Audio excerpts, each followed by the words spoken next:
제3장 정신적 기둥. 당신은 어떤 사람인가? 당신은 어디에 있는가? 당신은 누구인가? 이런 질문들에 대해 당신이 어떻게 대답하든 그 대답을 내놓는 것은 당신 안에 있는 초자연적인 마음의 힘이다. 마음의 힘은 사실상 측정할 수 없다. 그런데 우리가 살아가는 많은 방식은 우리의 마음을 작게 만들려는 음모를 꾸민다.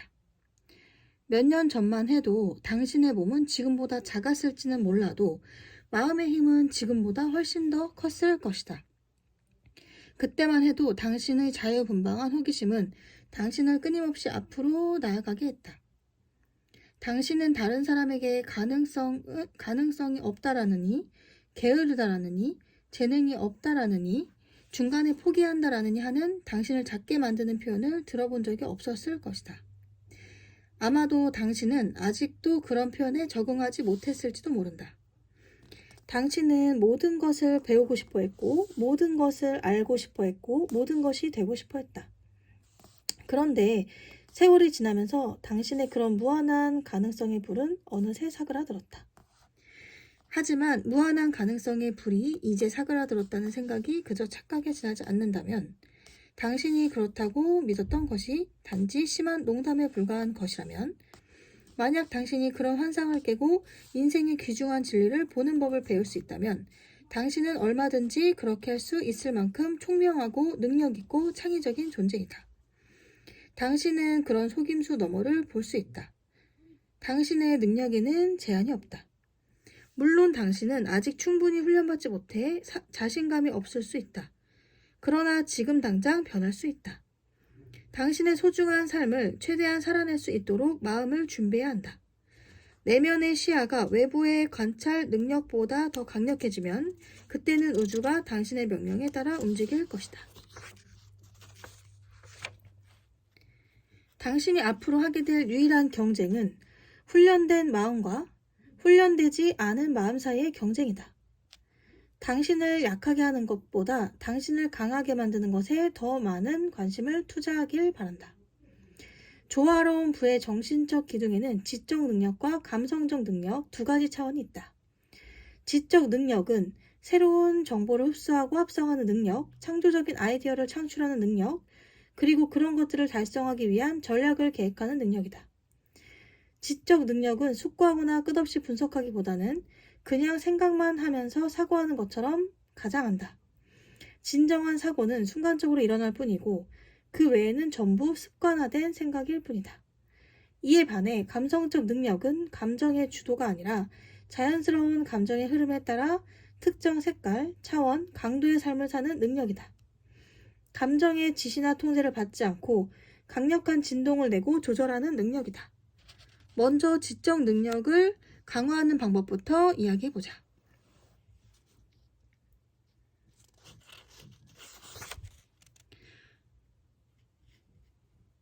자기 자신을 자신이 통제할 수 없는 외부 원인의 노예로 여긴다면 당신은 실제로도 자신이 설정한 한계에 갇히게 된다. 전사들은 상황이 자신에게 어느 정도 영향을 줄지는 몰라도 그것이 자신을 결정하거나 통제할 수 없다는 것을 잘 알고 있다. 지성적 기둥을 강화하는 데 전념하면 당신은 금방 전사가 될 수 있다. 이것이 이 장의 핵심이다.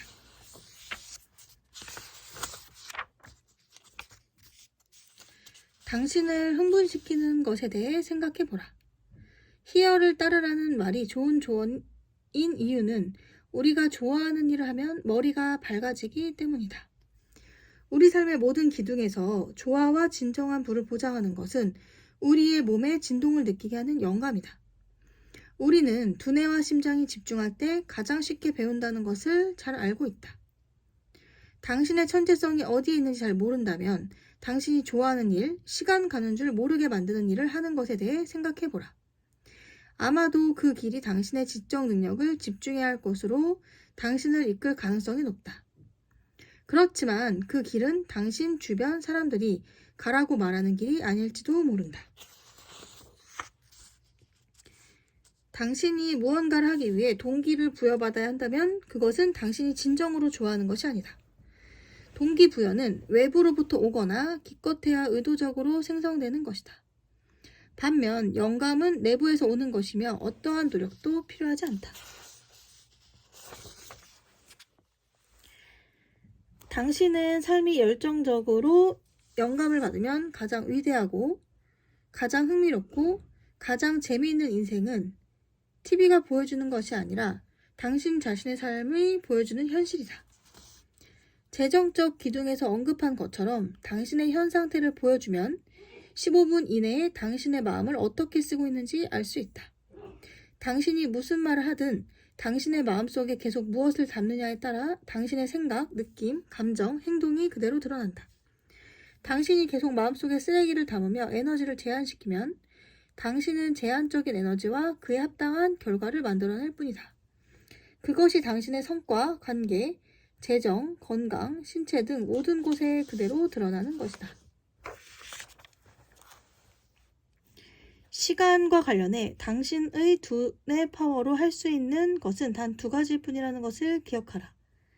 시간을 낭비하느냐 아니면 투자하느냐. 낭비된 시간은 영원히 사라진 것이다. 그러나 학습의 형태로 투자된 시간은 평생 연금과 같다. 앞서 살펴본 것처럼 당신의 시간당 가치가 얼마였는지 그 수치를 명심하고 시간이라는 위대한 자산을 계속해서 투자하라. 정보가 잠재적인 재산이고 큰 행동에 제대로 투입된 정보가 부라면 지식을 소유하고 그것을 현명하게 사용하는 전문가들은 지금 부자가 되고 있는 사람들이다. 우리는 어떻게 하면 그런 사람이 될 수 있을까? 우선 독립적으로 생각하라. 사회와 가정을 끝없이 반복하지 말고 당신의 독창적인 생각에 귀를 기울이고 그에 따라 행동하라. 외부로부터 지속적인 정보와 피드백을 받는 것도 중요하지만 정보는 정리된 데이터에 지나지 않는다. 정보를 받아들이고 그에 따라 현명하게 행동할 때 비로소 당신의 삶이 변화하기 시작한다. 당신의 삶을 변화시키는 것은 당신이 알고 있는 지식이 아니다. 끊임없이 꿈만 꾸는 사람들과 진정으로 부유한 사람들의 차이는 알고 있는 지식을 가지고 어떤 행동을 하느냐에 달려있다.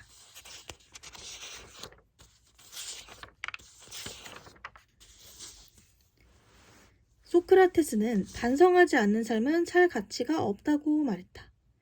나는 내 탐구의 길을 찾아 나섰고 나 자신의 답을 발견했다. 그중 일부는 내가 배운 것과는 달랐고 또 다른 일부는 비슷하지만 좀 이상하게 바뀌었다. 의문을 품을 용기가 없다면 당신은 결코 자신의 답을 얻을 수 없을 것이다. 다만 외부로부터 청하지 않은 공짜 선물만 받게 될 뿐이다.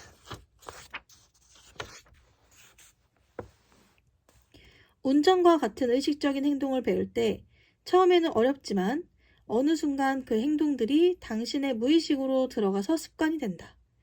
그러면 그때부터 무의식이 거의 아무 힘도 들이지 않고 그 행동을 하게 만드는 것이다.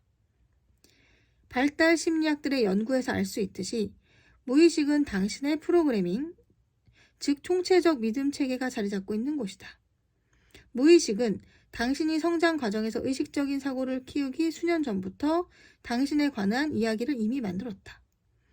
무의식에는 영사기를 통해 당신의 세계라는 화면에 투영되는 영화의 주요 내용이 모두 담겨 있다.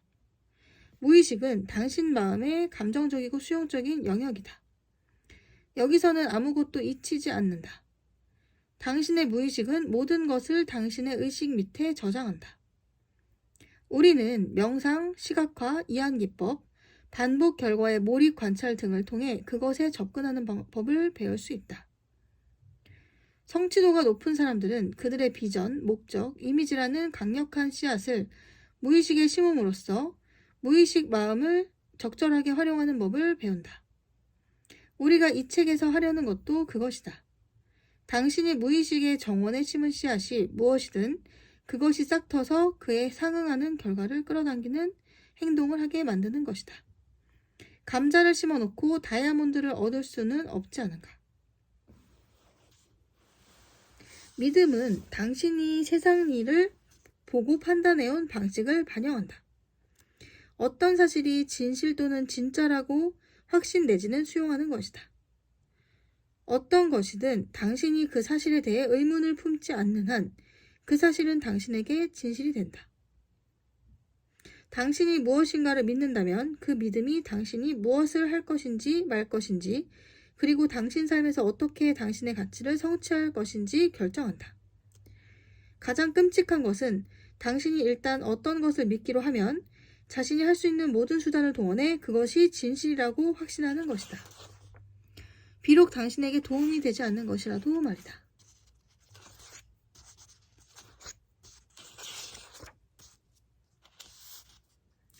다른 사람들의 가치관을 따르면 그 사람들이 원하는 결과를 얻게 될 것이다.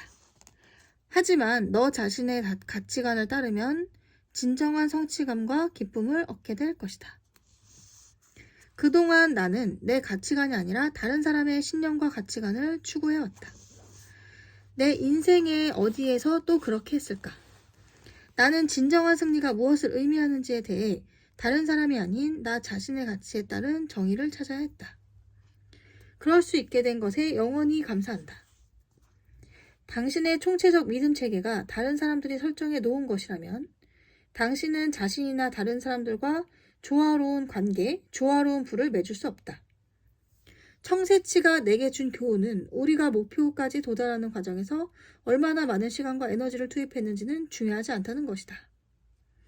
더 중요한 것은 목적지에 도착해서라도 자신이 다른 사람의 경험과 신념 체계를 바탕으로 구축된 다른 사람의 진리 버전대로 살아왔다는 것을 깨닫는 것이다.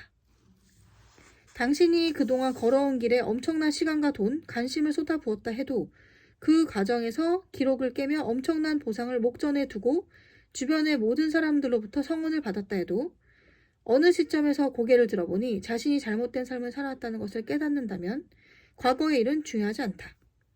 그것이 직업이든 관계든 집단적 관계든 당신이 떠난 종교든 당신이 자신의 것이 아닌 사고방식에 사로잡혀 있었다는 것을 깨닫는 것이 중요하다. 다시 말하지만 변화와 성장을 이루는 최우선 법칙은 인식이다. 지금도 늦지 않았다. 10년 후가 아니라 지금 이를 알아낸 것에 기뻐하라. 당신의 인생에서 무엇이 옳다고 배웠든 당신에게 맞지 않으면 옳은 것이 아니다. 다른 사람의 비전을 완벽하게 추구하기보다는 자신의 비전을 불완전하게 추구하는 것이 더 고귀하다는 것을 명심하라. 무의식의 마음은 사실과 허구를 구별할 수 없다는 것을 기억하라. 무의식의 강점은 원하는 결과를 얻었을 때 어떤 기분이 들지를 상상하며 무의식의 명령을 내리면 무의식의 마음은 당신이 이미 그것을 이루었다고 생각하고 현실 세계에서 또 한 번의 성취를 불러낸다는 것이다. 결국 긍정적인 생각, 말, 감정, 행동, 결과가 이어지면서 긍정적인 습관을 계속 심어주는 순환을 반복하는 것이다. 하지만 알다시피 무의식의 단점은 무의식이 고통의 세계에서도 똑같은 것을 끌어당기며 고통을 연구한다는 것이다. 그 비율을 분석해보면 이렇다. 당신 집의 온도 조절기를 20도씨로 설정해 놓았는데 실내 온도가 24도씨까지 올라가면 무슨 일이 일어날까? 측정 센서 또는 인공지능 메커니즘이 온도 변화를 감지하고 에어컨을 작동시켜 온도를 다시 20도씨로 되돌린다. 반대로 온도가 설정 온도 아래로 떨어지면 인공지능 메커니즘이 온도차를 감지하고 같은 과정으로 히터를 작동시킨다. 여기에서 온도를 자동으로 조절하는 프로그래밍은 당신의 무의식이고 인공지능 메커니즘은 당신의 총체적 믿음 체계이다. 인간이란 존재의 가장 큰 문제 중 하나는 자신을 정의하는 방법에 일관성을 유지하려 한다는 것이다.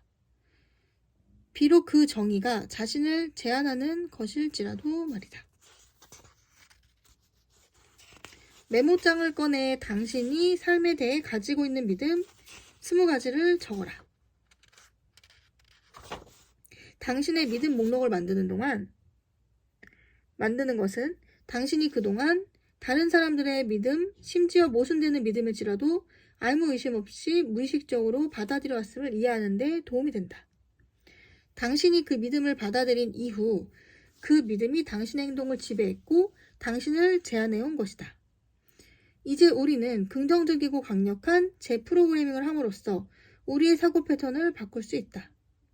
당신은 다른 사람이 아닌 당신의 열정으로 재프로그래밍을 추진함으로써 당신의 무의식 속에 당신 스스로 한 선택, 즉 새롭고 강력한 조화로운 삶을 창조하기 위한 선택을 심을 수 있다.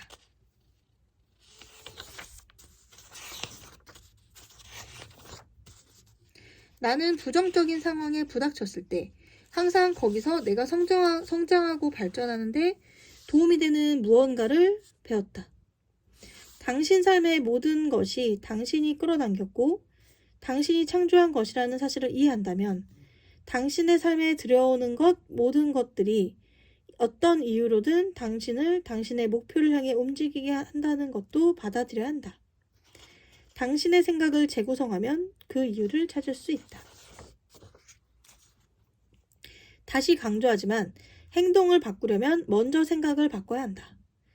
당신의 외부 세계는 당신의 내면 세계가 반영된 것이다. 당신이 누구인지 잊지 마라. 이것이 내가 당신에게 당신을 약하게 만드는 것을 피하고 당신을 강하게 만드는 것들 위주로 채우며 당신이 이미 하는 행동들, 즉 당신의 목표를 세우고 매일 6개의 중요한 행동을 완수하고 당신이 원하는 것을 시각화하는 행동들을 멈추지 말고 계속하라고 입에 침이 튀도록 강조하는 이유다. 그런 긍정적인 행동들이 당신의 영사기에 걸려있는 필름을 바꾸고 당신을 최소화한 프로그램을 삭제하며 궁극적으로 당신의 삶을 바꾸는 데 도움이 되기 때문이다. 지금 당장 메모장을 꺼내 당신의 최우선 목표를 적어라. 예를 들어 당신의 최우선 목표가 일주일에 한 번씩 가사 도우미를 고용하고 싶은 것일 수도 있다. 목표가 무엇이든 결과에 대한 명확한 그림을 마음속에 그려보고 목표 카드에 그것을 적는다. 그리고 하루에 아침 저녁으로 최소한 2번 무의식이 가장 수용적인 상태가 되어 프로그래밍을 위해 열려있는 시간에 그것을 시각화하고 느껴보라. 그런 다음에 그에 따른 행동에 들어가야 한다. 생각은 크고 담대하게, 행동은 즉시 일관되게, 시각화한 것을 눈을 통해 직접 보라. 더 크고, 더 밝고, 더 다채롭고, 더 흥미진진하며 당신이 주인공으로 나오는 영화를 만들어라. 세 박자 법칙으로 가야 한다는 것을 명심하라. 당신의 생각, 감정, 행동 모두 같은 방향으로 움직여야 한다. 진정 조화로운 부를 얻으려면 생각과 믿음을 통제할 뿐만 아니라 감정도 조절할 수 있어야 한다. 감정을 능동적으로 이용하고 지시하느냐 아니면 감정에 의해 조종되고 지시받느냐가 중요하다. 당신이 높은 동기를 부여받고 앞으로 나아가고 싶다면 당신 마음의 감정적인 요소에 능숙하게 접근해야 한다. 우리의 감정을 지시하고 조절하는 것과 억제하는 것을 구분하기란 사실 쉽지 않다. 우리가 우리의 감정을 표현하고 느끼고 소유하고 감사할 수 있을 만큼 충분히 용감해지지 않으면 감정은 계속 우리의 에너지를 막을 것이다. 그리고 억압된 감정만 표현될 것이다. 사실 우리가 왜 우리의 감정을 억제하게 되었는지 이해되지 않는 것은 아니지만 억압된 감정은 나중에는 더 추한 방법으로 표현되게 마련이다. 작가 그레브 브레드는 부정적인 감정이 우리 몸에 적어도 6시간 동안 부정적인 진동의 여진을 남긴다는 것을 과학적 증거를 인용해 설명했다. 심장수학 연구소 연구원들은 말로 표현된 부정적인 감정들이 당신의 DNA를 압박해 당신의 정신적, 육체적 능력을 방해한다는 것을 보여주었다. 우리가 내뿜는 부정적인 에너지가 우리의 힘을 빠지게 하는 어두운 에너지와 조화를 이루는 우주 에너지를 끌어당긴다는 것이다. 간단히 말하자면 당신이 변명만 일삼는 희생자인 것처럼 행동하거나 다른 사람에게 화를 낼 때 정말 피해보는 사람은 누구일까? 앞서 아령에 의해서 본 것처럼 가장 큰 피해를 보는 사람은 바로 당신이다. 당신 자신의 힘을 갖고 싶은가? 그럼 감정을 먼저 소유하라. 우리가 인생에서 맞닥뜨리는 모든 경험은 아무런 의미도 갖고 있지 않다.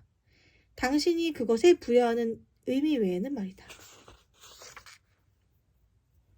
당신이 앞으로 나아가기 위해 필요한 것을 찾을 책임이 당신에게 있다는 뜻이다. 당신이 남에게 책임을 전가하면 당신의 길은 막히게 되고 당신의 지적 감정적 바퀴는 앞으로 나아가지 못하고 진흙 속에서 헛바퀴를 돌며 제자리에 머물 것이다. 이제 솔직한 감정, 즉 숙련된 감정에 대해 말하고자 한다. 숙련된 감정의 열쇠는 자신에게 솔직한 것이다. 지금은 그 개념이 다소 낯설게 느껴질 수도 있지만 작은 것부터 시작하라.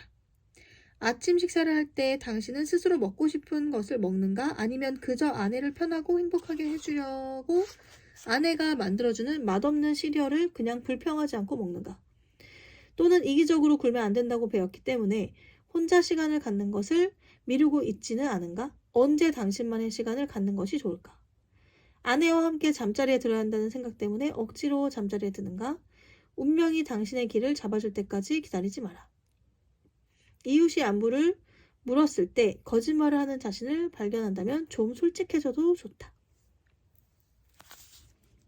아시다시피 억압된 것은 나중에는 더 추한 방식으로 표출된다. 억압은 당신의 수명을 단축하고 몸의 독성 에너지를 저장한다. 몸에서 나오는 파동을 떨어뜨리는 가장 빠른 방법이 부정적으로 반응하는 것이다. 그러니 당신의 감정을 분노로 채우거나 터뜨리지 마라. 심호흡 한 다음 이것이 내게 어떤 도움이 되는가? 이 경험을 통해 어떻게 성장할 것인가? 어떻게 하면 이 경험을 미래의 이익이 되도록 사용할 것인가? 라는 질문을 자신에게 하면서 그런 상황을 초월하라.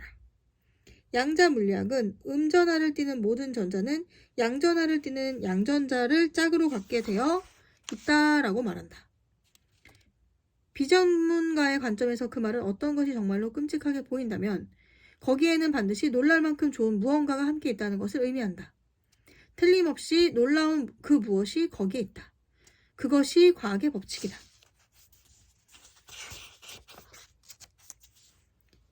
자신의 느낌과 감정을 장악하면 당신이 의도하는 것의 진동을 계속해서 만들어낼 수 있게 될 것이다. 끌어당김의 법칙이 끊임없이 작동하고 있기 때문에 당신도 성공하려면 감정을 장악하는 것이 중요하다는 사실을 잘 알고 있으리라 생각한다. 낙관론자들은 목적 달성에서 비관론자들을 10대1로 능가한다. 마지막 기둥인 영적 기둥에서 다룰 명상 기술은 현실을 도피하는 기술이 아니라 잠자지 않고도 수면을 취할 수 있는 기술을 가르쳐 주는데 요점은 당신 자신을 알기 위한 것이다. 당신이 내면의 목소리에 주의를 기울이기 시작하면 예민해지면서 당신의 직관이 정확하고 명료하게 드러날 것이다. 결과가 불확실한 두려움과 당신이 성장하는 데 도움이 되는 것, 즉 당신이 정말로 피해야 하는 것과의 차이를 구별하는 법을 배우게 될 것이다. 당신에게 진정으로 도움이 될 기회라면 당신의 내가 빛을 발하는 것처럼 확정적이고 흥미롭다는 느낌을 받게 될 것이다.